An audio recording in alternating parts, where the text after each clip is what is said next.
అండి, welcome to Samrajyamma cooking and vlogs. అందరూ ఎలా ఉన్నారండి? బాగున్నారా? మేమైతే చాలా బాగున్నాం. మీరు కూడా బాగుండాలని కోరుకుంటున్నాం. ఈరోజు నేను చేసే వంట వచ్చేసి దోసకాయ పప్పు, దొండకాయ వేపుడు.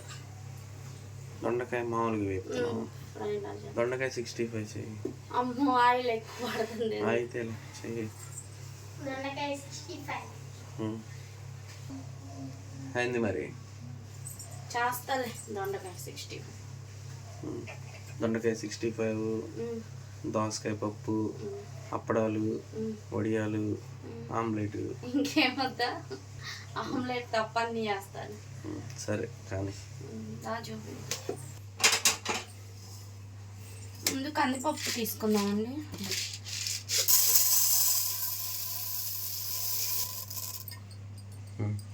ఒక 150 గ్రాములు ఉంటాయండి కందిపప్పు తీసుకున్నాను. ఇవి కడిగి శుభ్రంగా మంచినీళ్ళు పోసుకుందాం.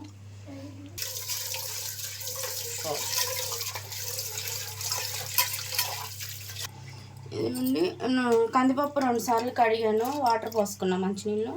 ఇప్పుడు ఇందులోకి కరివేపాకు ఫ్రెష్గా ఉంది కదా, బాగుంది. దోసకాయ ఒకటి తీసుకున్నాను, చెక్కు తీసి పెట్టాను. చేదు ఉంటుందేమో అని చెక్ చేసా, చేదేం లేదు. గింజలతో పాటు వేయచ్చు. 2 టమోటాలు, ఒక 5-6 పచ్చిమిర్చి, ఉల్లిపాయ ఒకటి తీసుకున్నానండి. పచ్చిమిరపకాయలు ఎక్కువ వేసుకుంటే దోసకాయ పప్పులో బాగుంటుంది. ఇప్పుడు ఇవన్నీ కట్ చేసి ఇందులో వేసుకుందాం. ఇలా తుంచేసి వేసుకుందాం. కుక్కరే కాబట్టి ఉడికిపోతుంది.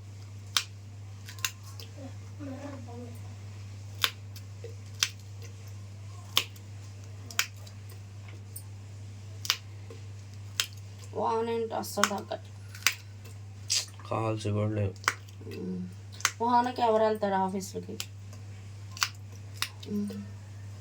టమాటాలు కూడా వేసేసుకున్నామండి దీంట్లో. కొంచెం పెద్ద సైజే కట్ చేసుకున్నాం, ఉడికిపోతుంది.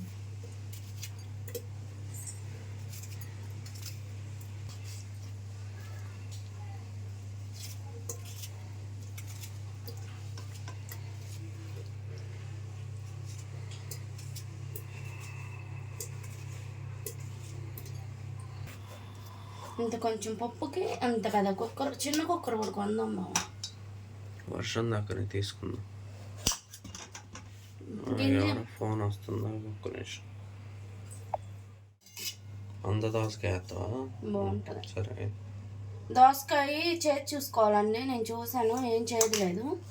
గింజలతో సహా వేసుకోవచ్చు. దీన్ని ముక్కలు కట్ చేసుకోవాలి.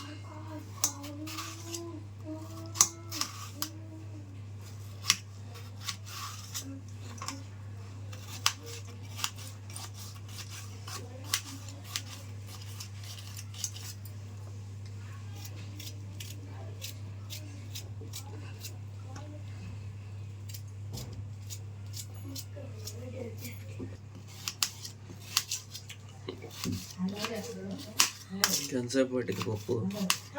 పప్పు ఎంత పట్టింది? కుక్కర్ పెడితే 3 విజిల్లు వస్తే అయిపోద్ది. నీకు దొండకాయ 65 టైం పట్టుద్ది.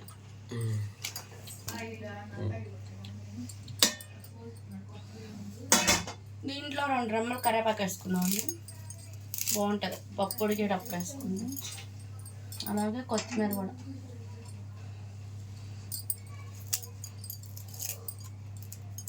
ఫ్రెష్గా ఉన్నాయి, వాన వల్లేమో. ఒక సగం వేసుకుందాం అండి, సగం తాలింపులు వేసుకుందాం.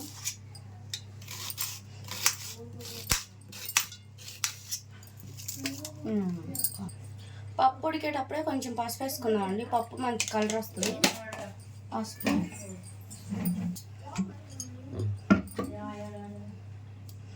ఒక స్పూన్ వేసాను, ఇంకంతే. మూత పెట్టేసి విజిల్ పెట్టి.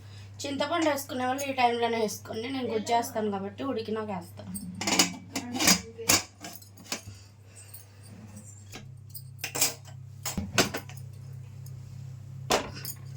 ఒక 4-5 విజిల్స్ వస్తే సరిపోద్ది హై ఫ్లేమ్ మీద. ఈలోపు దొండకాయలు కట్ చేసుకుందాం కడుక్కొని.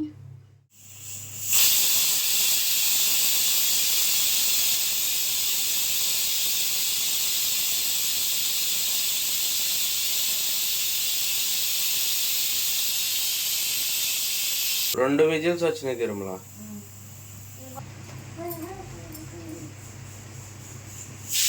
ఏంటి ఇవన్నీ పండిపోయినాయి? పండి నుంచి పనికిలో బాగా మామిడి ఇలా చేస్తారు. కొన్ని బాగా పండిని తీసాను, ఇగో ఇంకా వస్తాయి.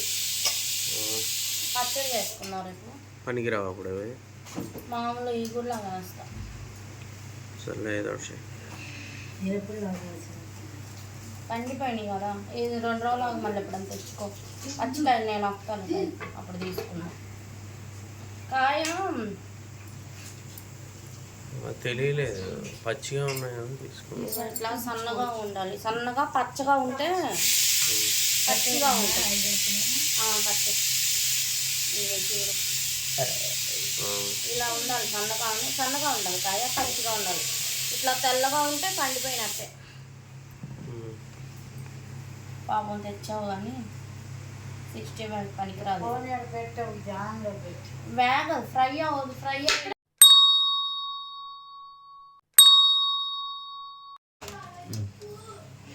ఎన్ని 1/2 కేజీయా?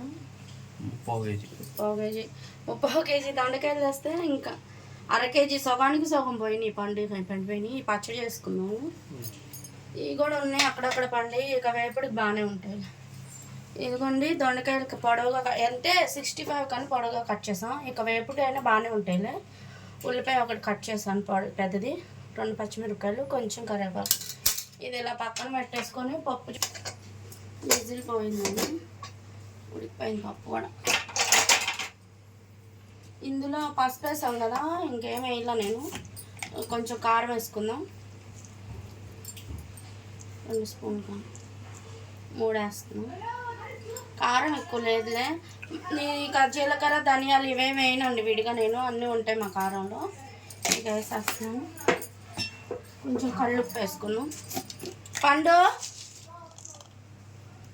పప్పుకి సరిపడా వేసేస్తున్నాను కళ్ళుప్పు, తగ్గితే తర్వాత సాల్ట్ కలుపుకుందాం. ఇదిగోండి కొంచెం చింతపండు గుజ్జేసుకుందాం. అంటే నేను దోసకాయ కొంచెం పుల్లగానే ఉంది, టమాటాలు వేసాం కాబట్టి కొంచెం వేస్తున్నాం.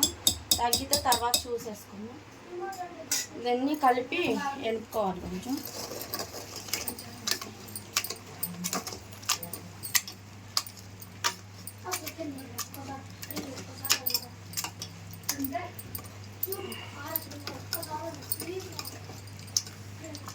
పచ్చిమిరపకాయలు 4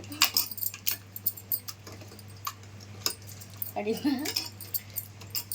మళ్ళీ పులుపు ఎక్కువైనా మా ఇంటండి చూసేసుకున్నాం. ఎక్కువైతే ఇదిగోండి ఇలా నలిగితే చాలు, మరీ పేస్ట్ అయినా పప్పు బాగోదు. దీన్ని ఇలా పట్టుకొని ఉప్పు కారం పులుపు అన్నీ చెక్ చేసుకుందాం.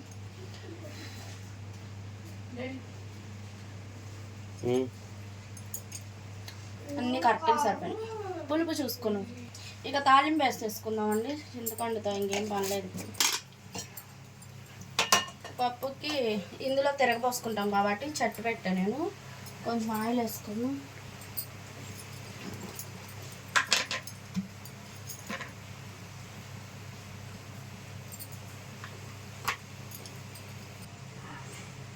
ఆయిల్ వేడెక్కిందండి, కొంచెం ఆవాలు వేసుకుందాం, 1 టీ స్పూన్.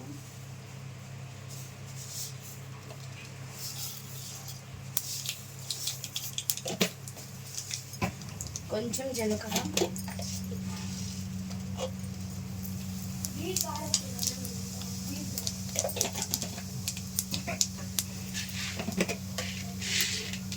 ఒక స్పూన్ పచ్చడి,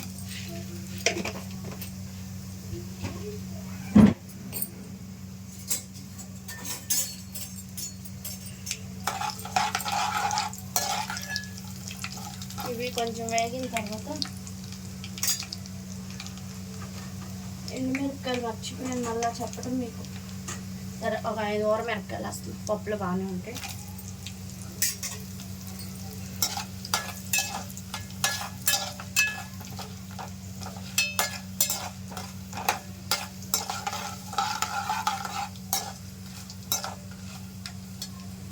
కొంచెం వేగాలండి, సిమ్లో పెట్టుకొని వేయించుకోవాలి.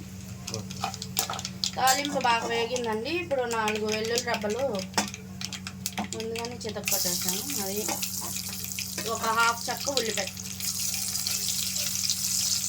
ఇవి కూడా ఉల్లిపాయ ఎర్రగా వేగేంత వరకు వేయించుకోవాలండి. ఉల్లిపాయ బాగా వేగితే పప్పు బాగుంటుంది.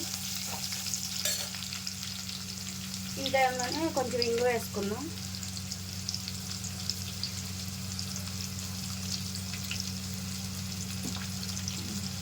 వెల్లుల్లిపాయ వేస్తే ఇంగు వేయాల్సిన అవసరం లేదంటారు. నేను మాత్రం 2 వేస్తానండి, బాగుంటుంది పప్పు.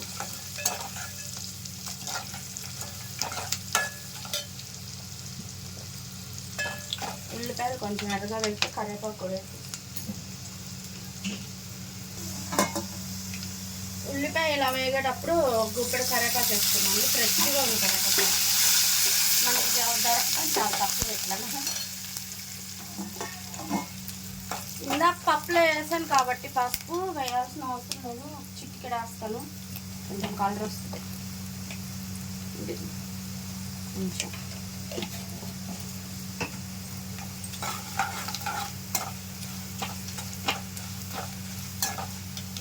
ఇలా అయితే సరిపోతుంది. వెనక్కి ఉంది.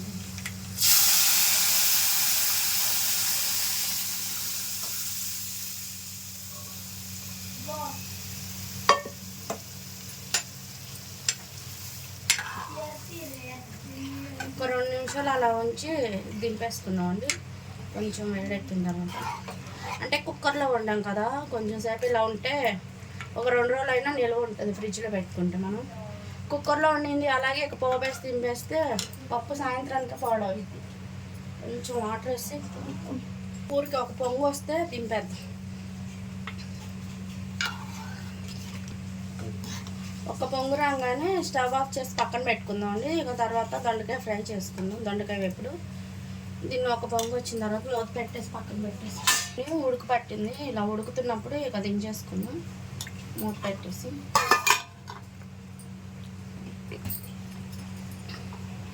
ఆవాలు జీలకర్ర వేసేస్తున్నానండి. నూనె వేసుకున్నామండి. అప్పడాలు వేగిన తర్వాత ఉల్లిపాయ వేసుకుంటాం.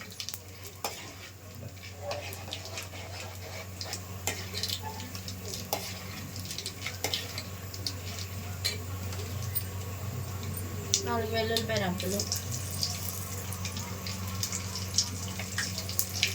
పచ్చిమిరపకాయలు,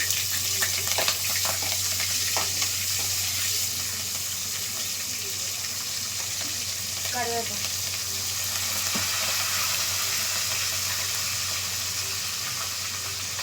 ఉల్లిపాయ ఒకటి పెద్దది కట్ చేశానండి చిన్నగా, అది వేసేస్తున్నాం.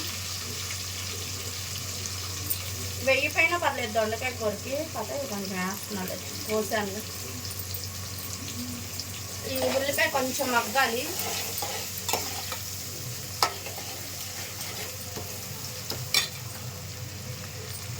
ఇప్పుడు ఈ మగ్గేలోపు ఇందులో కొంచెం పసుపు వేసుకున్నాము. 1 స్పూన్ పసుపు వేసాను.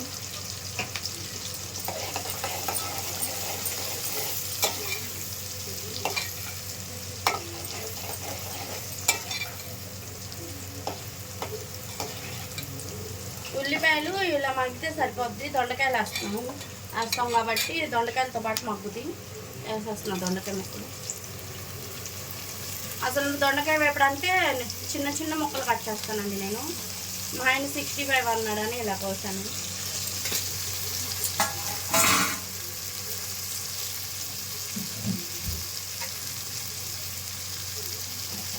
దొండకాయ ముక్కలు వేయంగానే 1 స్పూన్ సాల్ట్ వేస్తున్నాను. కలిపేస్తాను, ముక్కలు పట్టేస్తాను.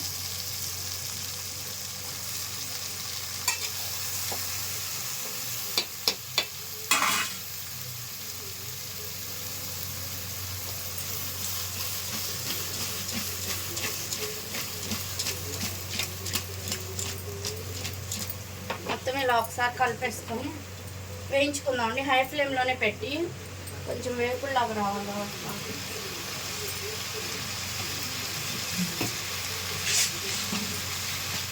ఇలా కొంచెం ఇలా మగ్గించుకోవాలి. ఇంకా ఒక 10 నిమిషాలు పట్టిద్ది. హై ఫ్లేమ్లో పెట్టే వేయించుకోవాలి, లేదంటే ముద్దలాగా అయిపోతుంది.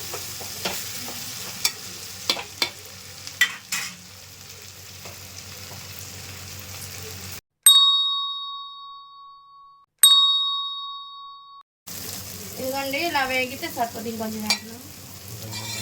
ఇంకొంచెం వేగిద్దాము. అంటే ఎగురంటే ఇలా ఉంటుంది. కొంచెం సేపు వేగిస్తే ఒక 5 నిమిషాలు కారం వేసేసుకోవటమే. దొండకాయ వేపుడు రెడీ అయిపోద్ది. ఒక 5 నిమిషాలు మగ్గిద్దాం.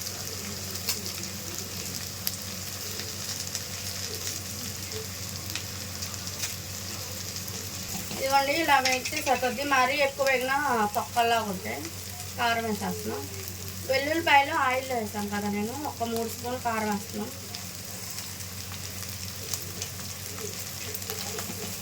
కారం వేసుకున్నాక ఒకసారి కలిపేసుకొని స్టవ్ ఆఫ్ చేసేసుకున్నామండి.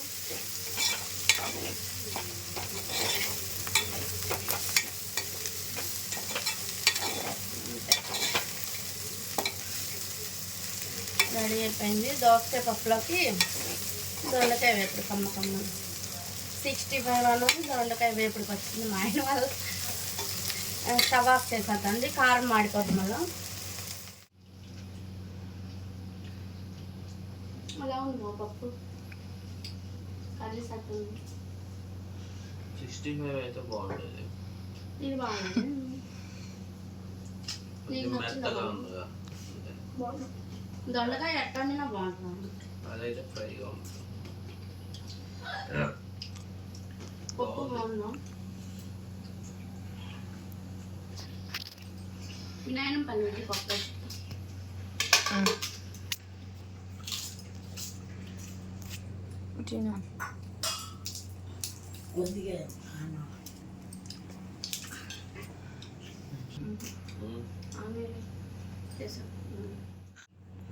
నేను అన్నం తింటలేదా? డైటింగ్ పోతుంది. తినాను అన్నం గోధుమ రవ్వ అని కొలకా కానీ చేసుకుంటాను. కొలకా చేస్తూ ఓపికలాగా వేడివేడికి తిందామని గోధుమ అన్నం అనుకున్నాను. బాగుంది. పప్పులోకి కూడా కొంచెం కొంచెం